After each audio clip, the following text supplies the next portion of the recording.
No guesses for this week's location. Clearly my sukkah is the logical place for today's few words, having finally put the last remaining essential items into my sukkah, namely fans. And yes, I still remember those long ago days of the UK when it was more a question of fence panelling and plastic sheeting, and the famous words of the song "Raindrops Keep Falling on My Head" was certainly more appropriate. Sukkot celebrates, as we know, the wandering of the children of Israel in 40 years through the desert after leaving Egypt. This year, of course, none of us are going wandering anywhere, so one would have hoped to have taken refuge in the other joy of Sukkot, which is cramming as many people into your sukkah as possible. That too has been denied to us, and we will have to suffice with the mystical 7 visitors that the Kabbalah tells visit every Jew's sukkah.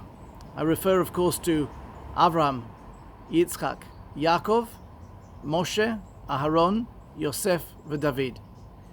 Each one of these founding fathers, if you like, of the Jewish faith has a particular characteristic. Avraham, chesed, kindness. Yitzchak, gvura, restraint. Yaakov, tiferet, beauty. Moshe, netzach, victory. Aharon, hod, splendor. Yosef, yesod, foundation. David, malchut, sovereignty. Each of these aspects are inherent in our celebration of the festival.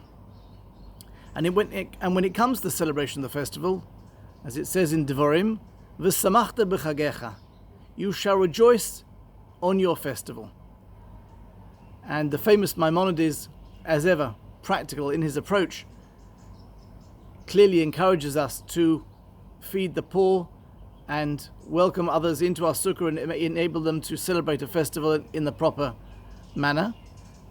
But he also says in his Mishnah Torah, his major work, but one who locks the door of his courtyard and eats and drinks with his children and his wife, but does not feed the poor and the needy, this is not the joy, not the simcha of a mitzvah.